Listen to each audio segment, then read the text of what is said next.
This is Rita Yadav and you are on Gate Chemical Planet.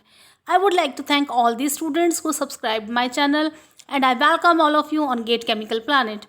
So student, in my last video, I discussed the MRPL 2017 question paper in which I discussed question number 1 to 25. In this series, we will discuss question number 26 to 50. This is the paper of MRPL 2017. So here we will discuss some of the questions from the last year paper of MRPL. Student, this is my request. If you have not watched the last video of 2017 paper of MRPL, then watch the full video. Then only you can solve the further questions. So here question number 26 is pyrometer is used for measurement of में कह रहे हैं कि pyrometer जो है वो कौन सी quantity का मेजरमेंट करता है. First option is temperature, then pressure, V is for volume and for concentration. तो स्टूडेंट, जो पायरोमीटर होता है it is a non contacting device that interpret and measures the thermal radiation. It is used for the measurement of high temperature. This is a type of remote sensing thermometer which is used to measure the temperature of distant objects. Pyrometry एक Greek word है जो कि fire के लिए use किया जाता है. ठीक है, तो यहाँ पर पायरोमीटर जो है वो हाई टेम्परेचर को मेजरमेंट करने के लिए यूज़ किया जाता है. लेकिन क्वेश्चन में यहाँ पे केवल टेम्परेचर दिया है तो आप टेम्परेचर को ही सेलेक्ट करेंगे. प्रेशर और वॉल्यूम के लिए ये यूज़ नहीं किया जाता है, कॉन्सेंट्रेशन के लिए भी यूज़ नहीं किया जाता है. इसका करेक्ट ऑप्शन होगा A. Then we will move to the next question. Students, मैं आप लोगों को बताना चाहूँगी, हमारी तरफ बहुत सर्दी पड़ गई है तो मेरा गला थोड़ा सा बैठ गया है. आप लोग प्लीज़ मेरे साथ कोऑपरेट कीजिए, वीडियो पर मेरे साथ बने रहिएगा. मैं आप लोगों के लिए नई नई इन्फॉर्मेशंस और क्वेश्चंस को अपडेट करती रहूँगी. ठीक है, all the best for your examination. तो हम और भी बहुत सारी चीज़ें डिस्कस करेंगे बट पहले हम क्वेश्चन को ही डिस्कस करेंगे. Question number 27 is type of glass used in optical work is. तो ये कह रहे हैं कि ऑप्टिकल वर्क में कौन से टाइप का ग्लास यूज़ किया जाता है. Soda lime glass, fibre glass, lead glass, borosilicate glass. तो यहाँ पर मैं आप लोगों को एक्स्ट्रा इन्फॉर्मेशन देना चाहूँगी. एक मैंने हिंट दिया है यहाँ पर, potassium and lead silicates are used in making optical glass. It is called flint glass and used in the making of lenses, prisms and other optical instrument. तो यहाँ पर पोटेशियम और लेड सिलिकेट्स नहीं दिया है, केवल लेड ग्लास दिया है, तो यहाँ पर इसका ऑप्शन होगा लेड ग्लासेस. ठीक है, तो क्वेश्चन नंबर 27 का आंसर है C. Now we will move on to the next question 28. As time passes the calorific value of the stored coal. कह रहे हैं जैसे जैसे टाइम पास होता है the calorific value of stored coal जो होता है उसकी कैलोरीफिक वैल्यू पर क्या असर पड़ता है. वो डिक्रीज़ करती है, इंक्रीज़ करती है, रिमेन अनऑल्टर्ड, कोई अब असर नहीं पड़ता, अनचेंज रहती है, इट में इंक्रीज़ और डिक्रीज़. तो जैसे जैसे टाइम पास होता है the calorific value of stored coal decreases. ठीक है, तो इसका एक ही आंसर है कि कैलोरीफिक वैल्यू स्टोर्ड कोल की टाइम के साथ साथ डिक्रीज़ करती है. 28 का आंसर होगा ए. आप लोग अपने आंसर कमेंट बॉक्स में कमेंट कर सकते हैं. आप लोगों को आंसर इसलिए भी कमेंट करना चाहिए ताकि आप लोग मेरे से फास्टली आंसर कर सकें. और आप पेपर देने जा रहे हैं तो आप लोगों को फास्ट आंसर करना सीखना चाहिए. तो यहाँ से आपकी एक एक्सरसाइज हो जाएगी. एक तरह से आपकी ये टेस्ट सीरीज़ ही है जो आपको तैयार करा देंगी आपको आपके एग्ज़ाम के लिए. ठीक है, तो आप लोग अपने आंसर ज़रूर टिक कीजिए अपने आप से, मेरे पहले ही कर लीजिए. ठीक है, 29 क्वेश्चन पे हम now we will move on to the question number 29. Okay, so 29 question is The equation 1 upon CA minus 1 upon CA naught equal to KT is represented graphically by which graph? तो यहाँ पर आप लोगों को 4 graph दिखाई दे रहे हैं और एक इक्वेशन दी हुई है।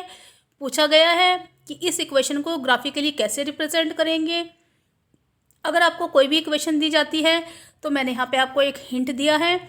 मैंने इस इक्वेशन को लिखा है y equals to M X plus C की फॉर्म में, ठीक है। तो 1 अपॉन सी ए यहीं पर रह जाएगा, 1 upon C A naught plus K T बन जाएगा।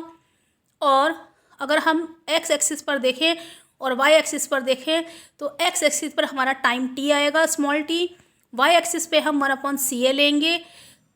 देन जो आपका इंटरसेप्ट आएगा वो आएगा c, this is the intercept c equals to 1 upon C A naught, और जो आपकी स्लोप होगी वो हो जाएगी आपकी m और वो हो जाएगी के इक्वल, ठीक है। तो जब आप इसका ग्राफ ड्रॉ करेंगे तो आप ये वाली इंटरसेप्ट लेंगे, ठीक है। तो इक्वेशन जो आएगी आपकी वो आप ऐसे ड्रॉ कर सकते हैं, c जो होगा वो इसका करेक्ट आंसर होगा, ठीक है। आप लोग इस क्वेश्चंस को अपने आप सॉल्व कीजिए, आपको और सीखने को मिलेगा। मैंने आपको आंसर बता दिया है। 30th क्वेश्चन पे हम आगे बढ़ेंगे। If reflux to a distillation column is 50 moles per hour when the overhead product rate is 25 moles per hour। तो ये पूछ रहे हैं रिफ्लक्स रेशियो कितना होगा। अगर आपको याद नहीं आ रहा है तो मैं रिफ्लक्स रेशियो आपको याद दिला देती हूँ। रिफ्लक्स रेशियो इक्वल्स टू होता है ln/d, जहाँ पर ln क्या होता है, it is the liquid return to the column, वो लिक्विड जो कॉलम में रिटर्न डाला जाता है, divided by the liquid removed as product, और जिसको हम कहते हैं ओवरहेड प्रोडक्ट, वो होता है डी, ठीक है।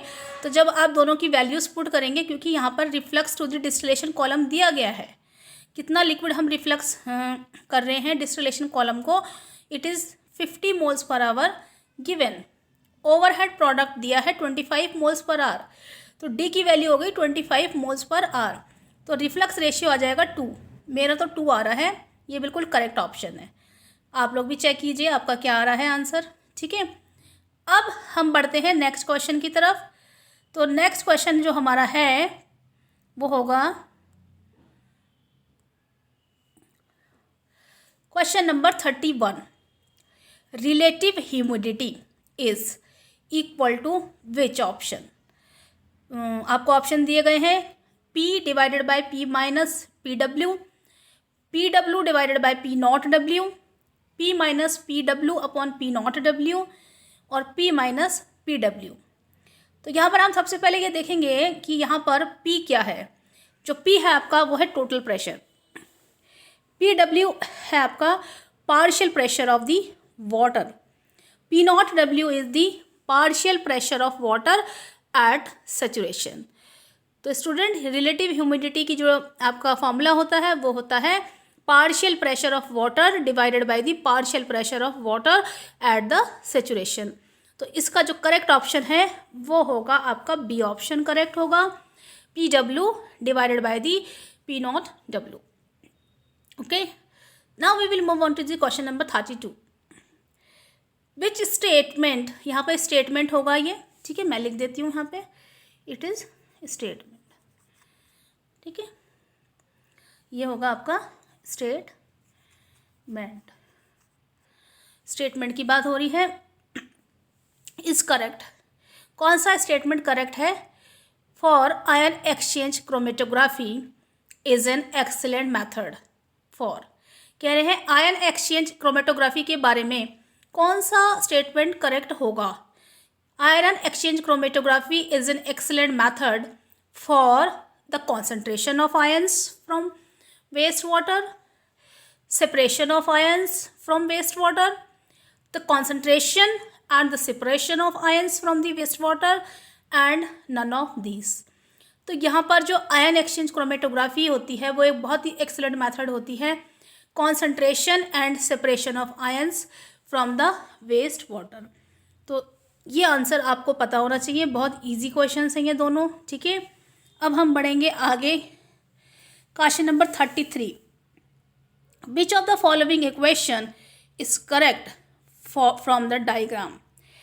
एक डायग्राम आपको यहाँ पे दिया गया है और ये पूछ रहे हैं कि जो इक्वेशंस हैं A B C D option में वो कौन सी इक्वेशन सही होंगी।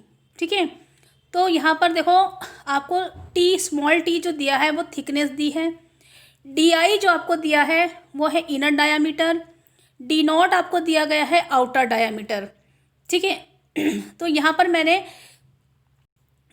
मैंने इसको वाई ले लिया है, जो अंदर वाला आपका डायामीटर है उसको मैं वाई ले रही हूँ। ठीक है, और वो डी आई के इक्वल है। तो मैं यहाँ पे लिख सकती हूँ, यहाँ पे मैंने आपको हिंट दिया है 2t प्लस वाई, ये भी t है और ये भी t है। ठीक है, तो ये हो जाएगा 2t plus Y equals to हो जाएगा डी नॉट। और y किसके इक्वल दिया गया है, y है आपका इनर डाया, तो आपका ये हो जाएगा 2t plus D I equals to D naught, 2t equals to D naught minus D I, और t बराबर हो जाएगा आपका D naught minus D I divided by 2। तो यहाँ पर जो थिकनेस की वैल्यू आएगी वो आएगी outer dia D I minus the inner dia divided by the 2। तो यहाँ पे सी ऑप्शन हो जाएगा करेक्ट। आप चाहे तो इस क्वेश्चन को अपने हाथ से ज़रूर करिएगा। अपने हाथ से क्वेश्चन करने से कॉन्फिडेंस लेवल बढ़ता है, आपको क्वेश्चन करना आ जाता है। आप लोगों को एग्जाम में जाने से पहले जितने भी क्वेश्चन मैं करवा रही हूँ या आप किसी और बुक से कर रहे हैं, आप अपने हाथ से क्वेश्चन ज़रूर लगाइए। अब हम बढ़ेंगे क्वेश्चन नंबर 34 की तरफ। The feed line for the super heated vapour is. ठीक है, तो यहाँ पे सुपर हीटेड वेपर की बात हो रही है। सुपर हीटेड वेपर के केस में पूछ रहे हैं कि कौन सी फीड लाइन होगी, और 4 लाइन मैंने रेड पेन से बनाई है, ए बी सी और डी, और उनके लिए इन्होंने क्यू की वैल्यूज़ भी दी हुई है। क्वेश्चन में क्यू की वैल्यू पिक्चर अगर आप देखो तो दी हुई है। क्यू इक्वल्स टू 1 दिया है और वो लाइन शो कर रही है ए। तो Q इक्वल्स टू 1 जो होता है वो होता है सैचुरेटेड लिक्विड के लिए। ठीक है, अगर हम बी लाइन को देखें तो बी लाइन में Q इज़ लेस देन 0 दिया है और आपका 1 दिया है। ठीक है, सॉरी Q ग्रेटर देन 0 है, Q जो है वो 0 से बड़ा है। ठीक है, और लेस देन 1 है। ठीक है, बी लाइन के लिए।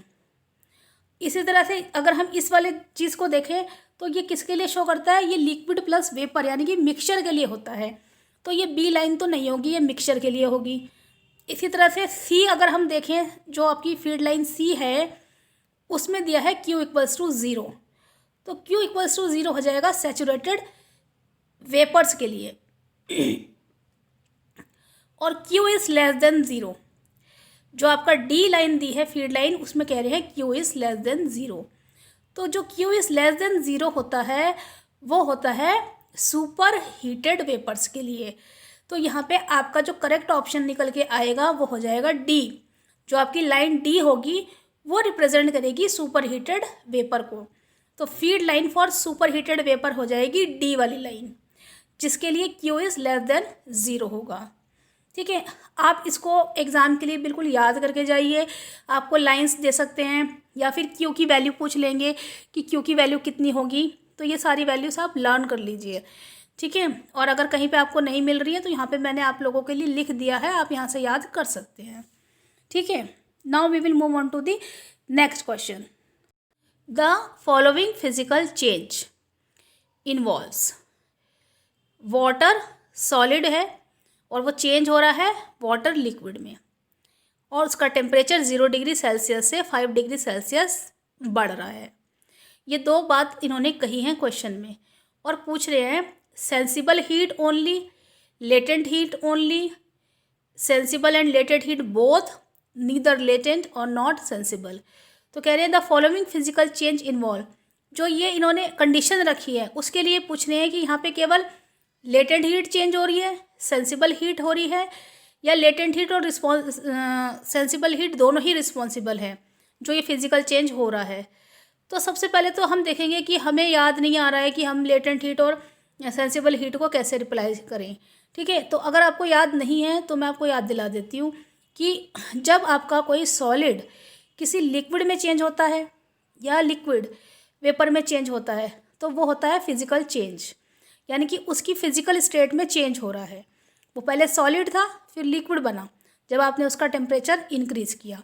फिर जब आपने लिक्विड का टेम्परेचर इंक्रीज़ किया तो वो क्या बन गया, वेपर बन गया। तो यहाँ पे हुआ क्या, यहाँ पे आपका केवल फिजिकल स्टेट में चेंज हुआ। तो लेटेंट हीट क्या होती है, it is the energy required to change its state without changing its temperature. ठीक है, तो यहाँ पे लेटेंट हीट तो चेंज हो ही रही है, लेटेंट हीट तो है ही, लेटेंट हीट तो इन्वॉल्व है ही, क्योंकि यहाँ पे क्या हो रहा है, सॉलिड से लिक्विड वाटर बन रहा है, सॉलिड वाटर सॉलिड है और वो वाटर लिक्विड में चेंज हो रहा है। ठीक है, but without changing the temperature. ठीक है, ऐसा पॉसिबल है। तो यहाँ पर लेटेंट हीट का रोल तो होगा। दूसरा ये कह रहे हैं कि सेंसिबल हीट के बारे में अगर हम बात करें तो सेंसिबल हीट जो होती है, it is the quantity of heat required or the heat absorbed by 1 kilogram of water when it is heated from 0 degree Celsius to boiling point। यानी कि 0 डिग्री सेल्सियस से बॉइलिंग पॉइंट तक पहुंचने में क्या हुआ होगा, टेम्परेचर चेंज हुआ होगा। तो जो सेंसिबल हीट है आपकी वो क्या होगी, it is related to changes in the temperature. तो यहाँ पर जो ये चेंज इन टेम्परेचर शो कर रहा है, इट मीन्स सेंसिबल हीट का रोल है। 0 डिग्री सेल्सियस से 5 डिग्री सेल्सियस तक टेम्परेचर ने राइज़ किया, टेम्परेचर चेंज हो रहा है। तो यहाँ पे क्या हो रहा है कि यहाँ पे आपका सेंसिबल हीट भी रोल प्ले कर रही है। तो यहाँ पे सेंसिबल हीट और लेटेंट हीट दोनों ही रोल प्ले कर रही है, इसलिए इसका आंसर होगा सी ऑप्शन। ऑप्शन करेक्ट होगा सी। ठीक है, तो यहाँ पे आप लोगों को ध्यान देने वाली बात ये है कि क्वेश्चन कैसे चेंज करके आ सकता है।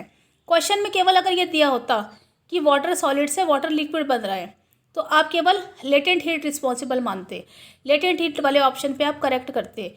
लेकिन यहाँ पे क्योंकि इन्होंने टेम्परेचर मेंशन कर दिया है, 0 डिग्री सेल्सियस से 5 डिग्री सेल्सियस टेम्परेचर चेंज दिखा दिया है, इंक्रीज इन टेम्परेचर दिखाया है, तो हम सेंसिबल हीट को भी कंसिडर करेंगे। अदरवाइज़ क्वेश्चन ऐसे भी आ सकता है कि उसमें वाटर सॉलिड से वाटर लिक्विड ही दिखाएं, तो आपको अपना वहाँ पे माइंड यूज़ करना पड़ेगा कि यहाँ पे कौन सी हीट जो है वो रिस्पॉन्सिबल है। ठीक है, तो यहाँ पे दोनों हीट का रोल है, सेंसिबल और लेटेंट हीट बोथ आंसर होगा। ठीक है, question number 36, electrodialysis is used for salt water for what purpose. ये कह रहे हैं इलेक्ट्रोडायलिसिस यूज़ किया जाता है साल्ट वाटर में। ठीक है, डिसैलिनेशन प्रोसेस में हम क्या करते हैं कि साल्ट का रिमूवल करते हैं। ठीक है, with the help of membrane करते हैं।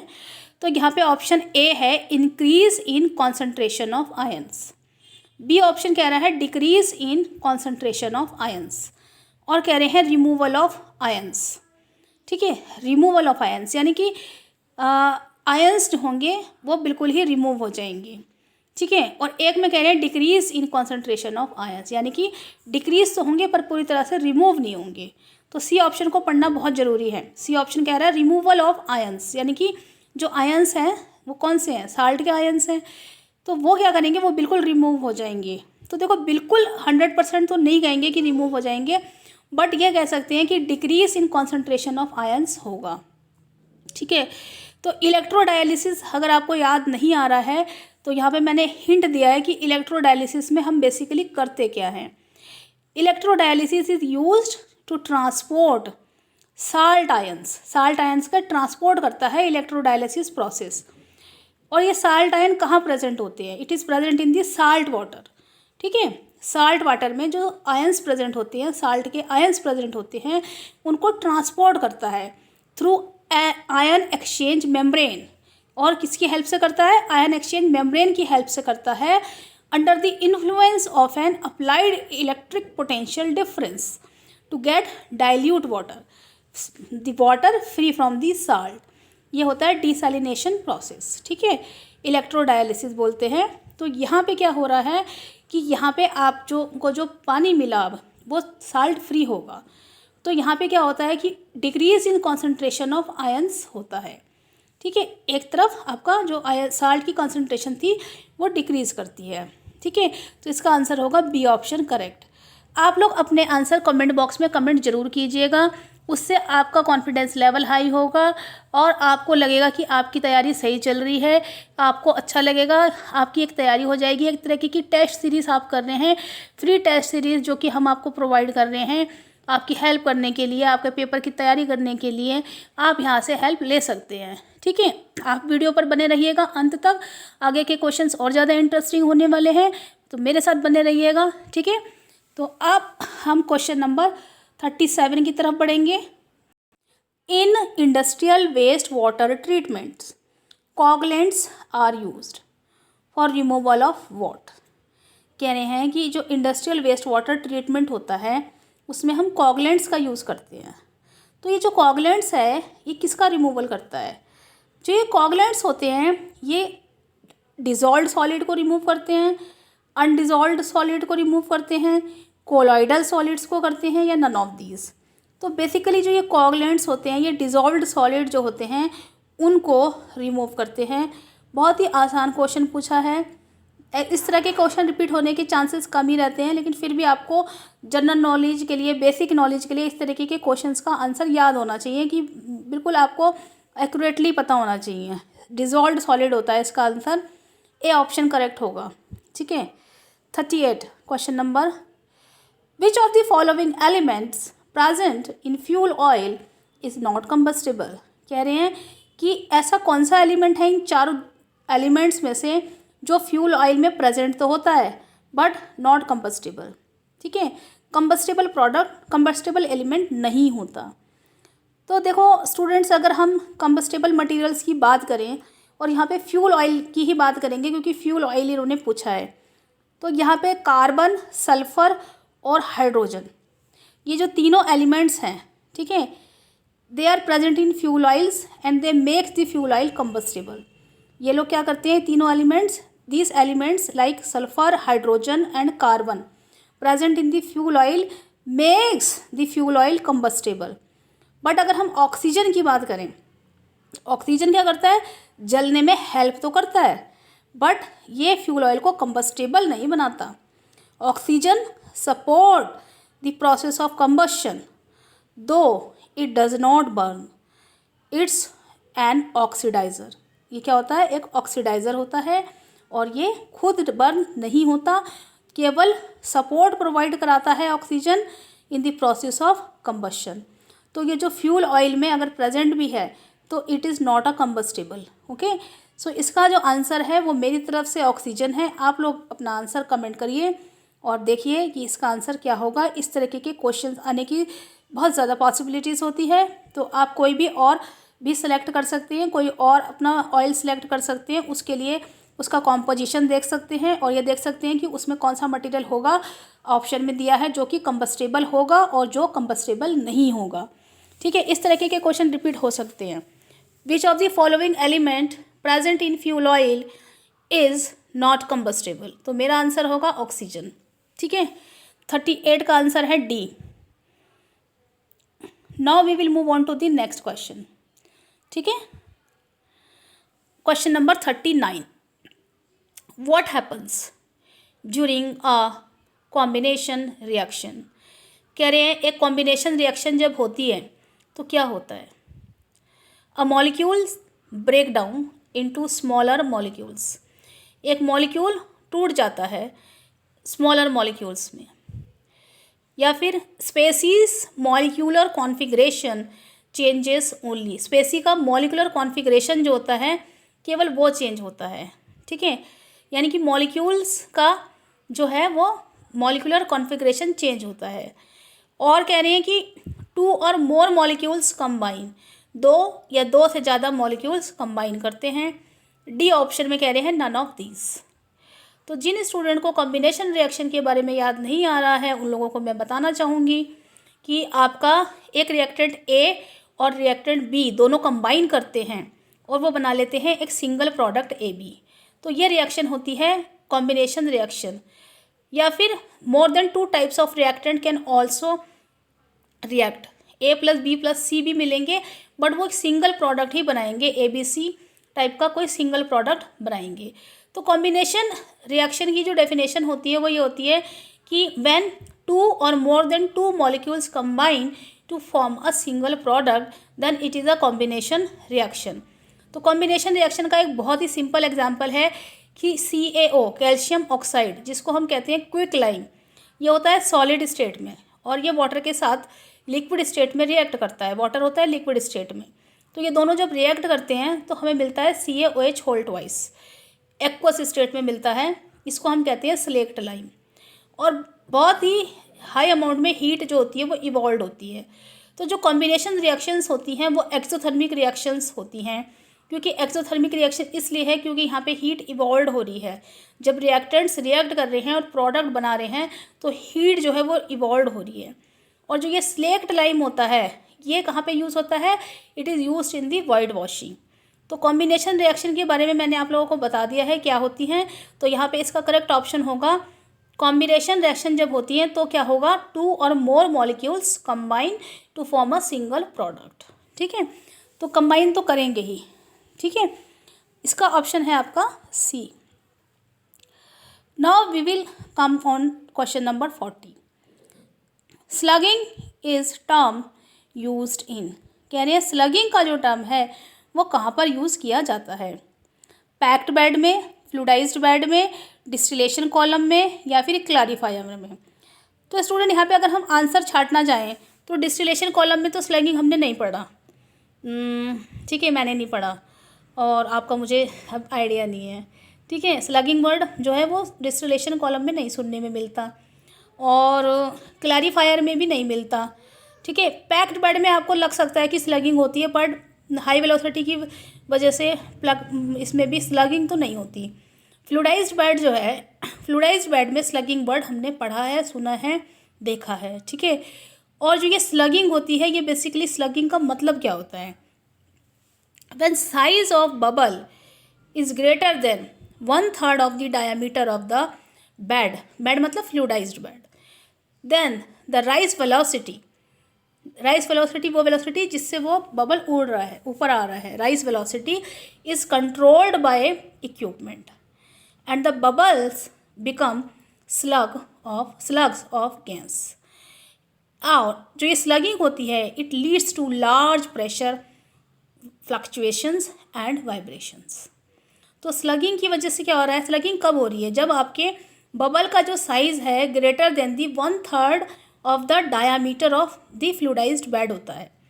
तो जो आपकी वेलोसिटी होती है वो इंक्रीज़ कर जाती है और जो राइज वेलोसिटी होती है वो कंट्रोल की जाती है बाय द इक्विपमेंट. ठीक है, और ये क्या करती है? स्लगिंग की वजह से क्या होता है? बहुत ज़्यादा लार्ज प्रेशर ड्रॉप होता है, प्रेशर फ्लक्चुएशंस होती हैं और वाइब्रेशंस होती हैं. तो स्लगिंग का जो टर्म सुनने को मिलता है वो हमें सुनने को मिलता है फ्लूइडाइज्ड बेड में, और जहाँ पे हम फ्लूइडाइजेशन पढ़ते हैं वहाँ पे स्लगिंग हमें देखने को मिलता है. ठीक है, तो यहाँ पर 40 का ऑप्शन होगा B. ठीक है, और आप लोग भी अपना आंसर ज़रूर कमेंट कीजिएगा ताकि मुझे पता चले कि आप लोग क्या क्या सोचते हैं. ठीक है, क्वेश्चन नंबर 41 की हम बात करेंगे. Effectiveness NTU method is used इन. तो क्वेश्चन को बहुत ही ध्यान से पढ़ने की ज़रूरत होती है, क्योंकि जब हम क्वेश्चन ध्यान से नहीं पढ़ते तो हमारा आंसर गलत होने के चांसेस बहुत ज़्यादा बढ़ जाते हैं. तो इस क्वेश्चन में 2 चीज़ें ध्यान देने वाली हैं. एक है इफेक्टिवनेस वर्ड और दूसरा है यहाँ पे NTU. NTU का मतलब होता है नंबर ऑफ ट्रांसफ़र यूनिट. ठीक है, अब हम ऑप्शन की तरफ बढ़ते हैं. क्या क्या दिए हैं?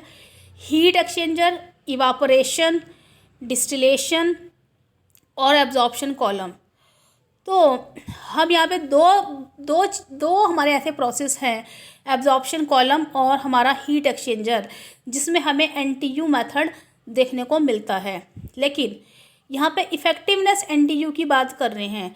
अगर केवल कहते हैं कि NTU number of transfer unit method is used इन, तो हम इसका ऑप्शन एक बार को एब्जॉर्प्शन कॉलम सेलेक्ट कर सकते थे. लेकिन यहाँ पे ये कह रहे हैं कि इफ़ेक्टिवनेस NTU मेथड. तो इफ़ेक्टिवनेस NTU मेथड के बारे में मैं आपको बता देती हूँ कि वो कहाँ पे यूज़ होता है. जो आपका इफ़ेक्टिवनेस NTU मेथड होता है, सबसे पहले हम इफ़ेक्टिवनेस को देखते हैं कि वो होती क्या है. इफ़ेक्टिवनेस को हम रिप्रेजेंट कर रहे हैं हीट एक्सचेंजर इफ़ेक्टिवनेस कह रहे हैं, और वो होती है actual heat transfer divided by the maximum possible heat transfer. ठीक है, तो ये तो हुई इफ़ेक्टिवनेस की definition in case of heat exchangers.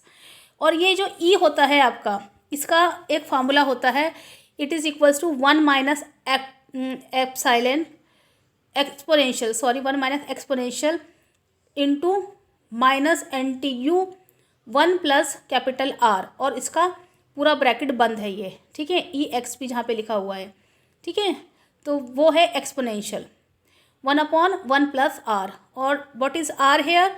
R is the capacity ratio, NTU is number of transfer unit. तो यहाँ पर ये जो रिलेशन शो हो रहा है, ये इफ़ेक्टिवनेस और NTU के बीच रिलेशन शो हो रहा है, यानी कि इफ़ेक्टिवनेस किसके इक्वल है, यहाँ पर ये बताया गया है, और यहाँ पे NTU और इफ़ेक्टिवनेस एक दूसरे से रिलेटेड हैं। तो मैं ये बताना चाहूँगी कि NTU is a measure of effectiveness of the heat exchanger, ठीक है। तो यहाँ पर आप इसका करेक्ट ऑप्शन हीट एक्सचेंजर टिक करेंगे, आप ऑप्शन कॉलम नहीं होगा, ठीक है। लेकिन अगर आपसे क्वेश्चन में पूछा जाता कि NTU मेथड कहाँ यूज़ होता है, तो उस केस में आप एक बार सोच सकते थे कि इसका आंसर एब्जॉर्प्शन कॉलम टिक हो सकता है, कि वो वहाँ पे इफ़ेक्टिवनेस की बात नहीं हो रही है। तो अगर इफ़ेक्टिवनेस NTU मेथड की बात हो रही है तो फिर आप हीट एक्सचेंजर पे ही टिक करेंगे, ठीक है। और अगर यहाँ पे क्वेश्चन में ये दिया होता HTU NTU मेथड, तो आप एब्जॉर्प्शन कॉलम को ही सिलेक्ट करते, ठीक है, क्योंकि एब्जॉर्प्शन कॉलम में NTU HTU का रोल होता है। अब हम आएंगे क्वेश्चन नंबर 42 की तरफ बढ़ेंगे। Select the correct statement. तो ये कह रहे हैं कि आप इसका करेक्ट स्टेटमेंट को सेलेक्ट कीजिए। यहाँ पर मैं आपको बता देती हूँ, आपको तीन तरीके के फ्यूल दिए गए हैं। एक दिया गया है LPG, दूसरा आपका है केरोसिन, और तीसरा है यहाँ पे फर्नेस ऑयल। और उनके बारे में इन्होंने कुछ इन्फॉर्मेशन आपको दी है और कुछ आपसे पूछी है, कौन सी सही है। 1 litre of LPG will produce lower quantity of heat than 1 litre of kerosene। तो अब ये कह रहे हैं कि 1 लीटर LPG जो है वो प्रोड्यूस करेगा lower quantity of heat than 1 litre of kerosene, ठीक है। ये है सोचने वाली बात है कि कौन करेगा, ठीक है। फिर कह रहे हैं 1 litre of LPG will produce greater quantity of heat than 1 litre of kerosene. तो ये कह रहे हैं कि 1 litre LPG will produce greater quantity, ज़्यादा क्वांटिटी वाली हीट देगा LPG 1 लीटर वाला, as compare to the 1 litre of kerosene. क्या ऐसा पॉसिबल होता है, ठीक है। फिर कह रहे हैं 1 litre of LPG and 1 litre of kerosene will produce equal quantity of heat. अब कह रहे हैं 1 लीटर LPG और 1 लीटर केरोसिन दोनों ही इक्वल क्वांटिटी की हीट प्रोड्यूस करेंगे। फिर फोर्थ ऑप्शन में कह रहे हैं 1 litre of LPG will produce lower quantity of heat than 1 litre of furnace oil. तो यहाँ पे मैं आपको इस क्वेश्चन का हिंट दूंगी, आप इसको कमेंट बॉक्स में कमेंट करके बताइएगा, मैं देखूंगी सबसे पहले आंसर कौन देता है, ठीक है। तो यहाँ पे आपके पास 3 फ्यूल है, LPG है, केरोसिन है और आपके पास फर्नेस ऑयल है।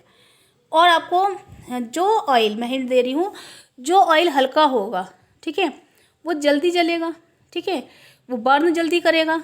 अगर वो बर्न जल्दी करेगा तो वो हीट कैसी प्रोड्यूस करेगा, आप सोचिए। वो हीट, उसकी हीट कैसी होगी, उसकी जो हीट होगी वो लोअर क्वांटिटी की हीट प्रोड्यूस करेगा या हायर क्वांटिटी की हीट प्रोड्यूस करेगा।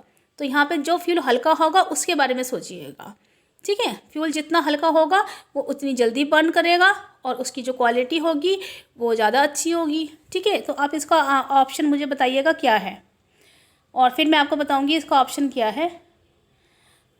तो अब हम थोड़े से इजी क्वेश्चन जो आए हुए हैं उनको डिस्कस करेंगे। 43, 44 और 45 क्वेश्चन बहुत ज़्यादा इजी हैं, इन पे हम आपको समझाने की ज़रूरत नहीं है, आपको इसका आंसर ऑलरेडी पता होगा। तो कह रहे हैं कि ड्राइंग ऑफ सॉलिड इन्वॉल्व्स, जब हम सॉलिड की ड्राइंग करते हैं, ठीक है, यानी कि कोई वेट सॉलिड है और उसको हम ड्राई कर रहे हैं, और ड्राई किससे करते हैं हम, with the help of hot air करते हैं, ठीक है। और सिंपली हम उसको बर्न करा के भी करते हैं। तो यहाँ पे पूछ रहे हैं कि जब किसी सॉलिड की ड्राइंग की जाती है तो फिर उसमें क्या प्रोसेस होता है, उसमें मास ट्रांसफ़र होता है, हीट ट्रांसफ़र होता है, या हीट एंड मास ट्रांसफ़र दोनों होते हैं, या नन ऑफ दीस होता है, कुछ नहीं होता है। तो यहाँ पे मैं आपको पहले भी मैंने आपको बताया है, इस सीरीज़ में इस वाले पेपर में ये क्वेश्चन 2 तरीके से पूछा गया है, ठीक है। तो जो फर्स्ट वाले वीडियो है, अगर आपने वो नहीं देखा है तो आप उसको ज़रूर देखिएगा। इस क्वेश्चन को दूसरे तरीके से वहाँ पे पूछा गया है। तो यहाँ पे जो इसका आंसर होगा वो होगा हीट और मास ट्रांसफ़र दोनों होगा।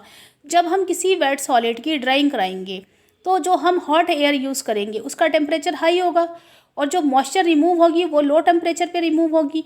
तो यहाँ पे टेम्परेचर डिफरेंस हुआ from higher temperature to lower temperature, तो हीट ट्रांसफ़र होगा। अगर मैं मास ट्रांसफ़र की बात करूँ तो मास ट्रांसफ़र भी होगा, क्योंकि वो जो मॉइस्चर आपने रिमूव की है वो मॉइस्चर एटमॉस्फेयर में जाएगी, है ना। तो यहाँ पे मास ट्रांसफ़र भी होगा और हीट ट्रांसफ़र भी होगा। इसका ऑप्शन होगा सी।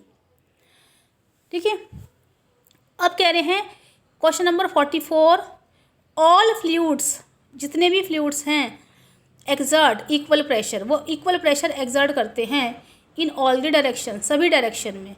तो आपको ये जो सेंटेंस, ये जो स्टेटमेंट है ये याद होगा, ये किसने दिया था, ये कौन से साइंटिस्ट ने दिया था। बॉयल्स लॉ नहीं है ये, चार्ल्स लॉ भी नहीं है, एमेगांट लॉ भी नहीं है, पास्कल जी ने दिया था, पास्कल लॉ है ये। पास्कल लॉ में हम कहते हैं कि according to the definition of Pascal law all fluids exert equal pressure in all the direction. बहुत ही आसान क्वेश्चन है, पास्कल लॉ इसका आंसर होगा। ठीक है, इतने आसान क्वेश्चन रिपीट तो नहीं होंगे, लेकिन ये है कि आपके बेसिक कंसेप्ट को क्लियर कर देंगे। Following is used to measure flow rate in channel, ये क्वेश्चन आ सकता है।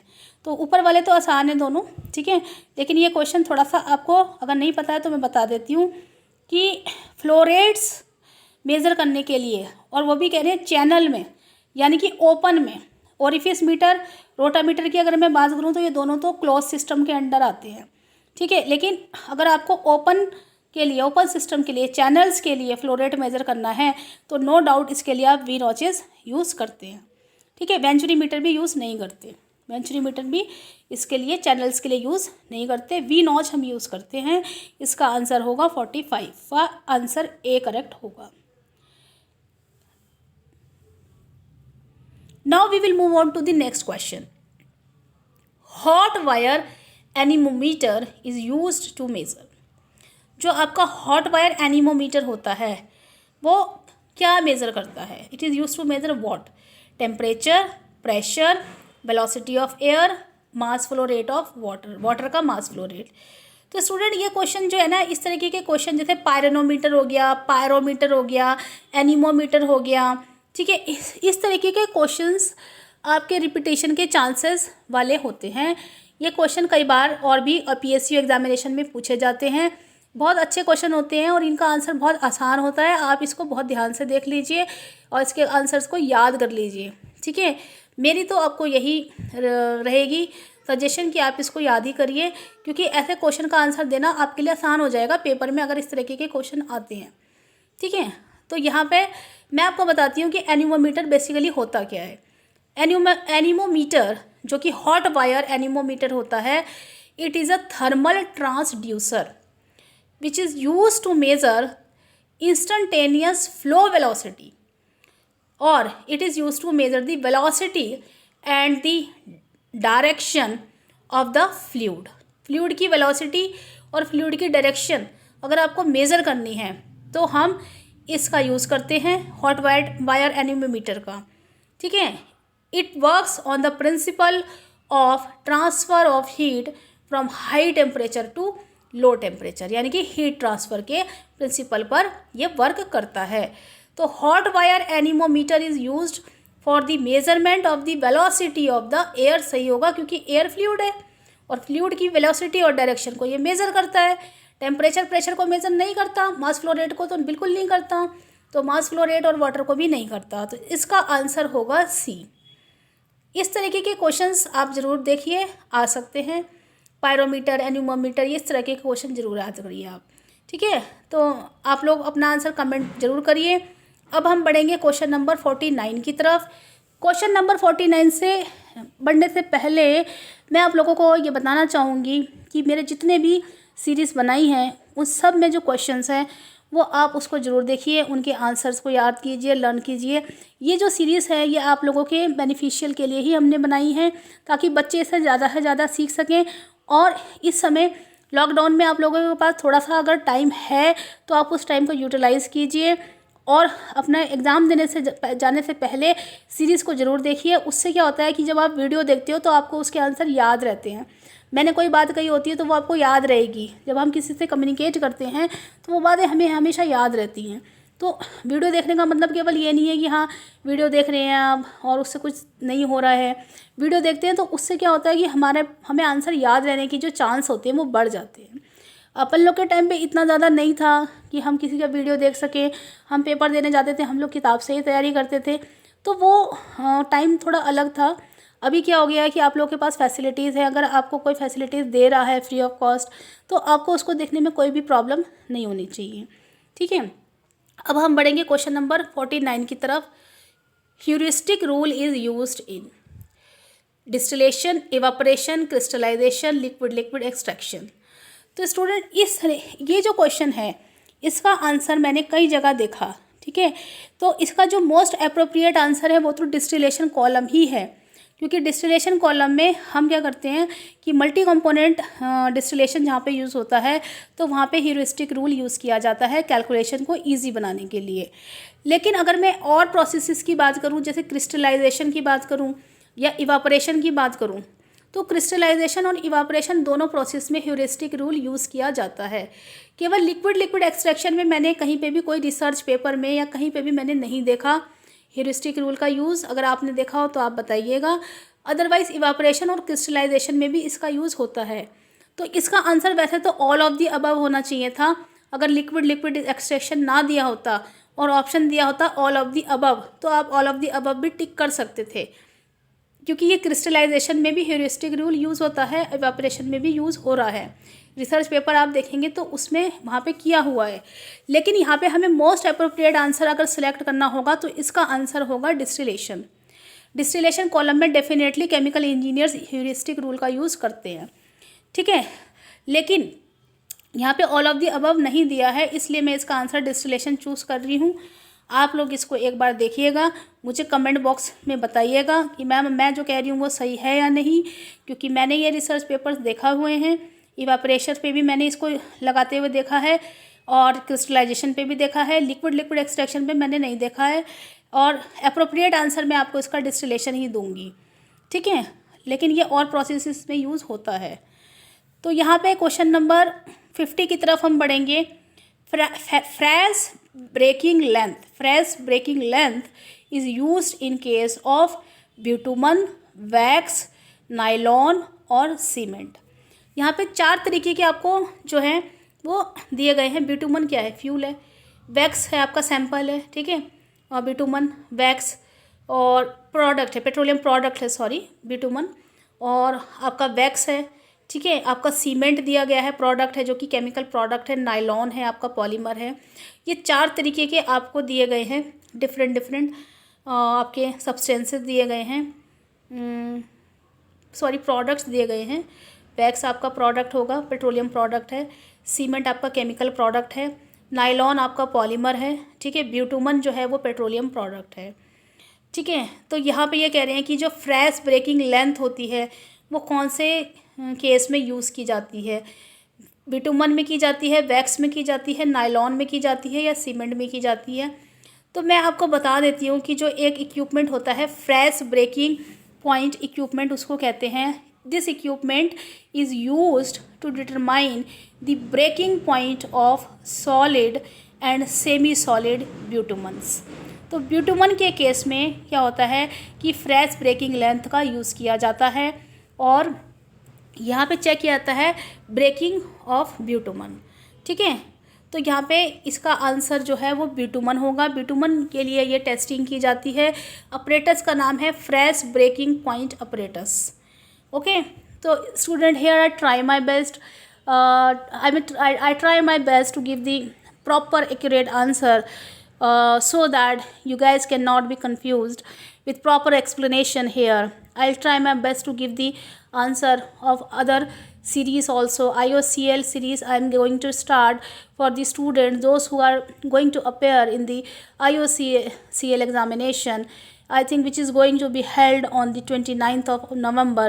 सो आप लोग मेरे साथ इस सीरीज़ पर बने रहिएगा। वीडियो थोड़ा सा लंबा हुआ है, बट वीडियो में अगर एक्सप्लेनेशन ऐड किया जाएगा, सारी चीज़ें बताई जाएंगी, तो वो आपके लिए बेनिफिशियल होंगी। आपको इधर उधर उनके आंसर नहीं ढूंढने पड़ेंगे। You guys will not confused at a moment. तो आप लोगों के लिए हेल्प करने के लिए ही हमने ये सीरीज़ में आंसर ऐड किए हैं सारे, ताकि आप लोगों को कहीं पे भी इधर उधर अपना आंसर देखना ना पड़े, ठीक है। और फिर भी कहीं ना कहीं हम सब लोग ह्यूमन बीइंग हैं। आप लोगों से रिक्वेस्ट है कि आप लोग डिस्क्रिप्शन बॉक्स को ज़रूर चेक कीजिएगा। कोई भी अगर प्रॉब्लम होती है तो आप लोग कमेंट कीजिएगा। धन्यवाद, thank you so much, have a nice day.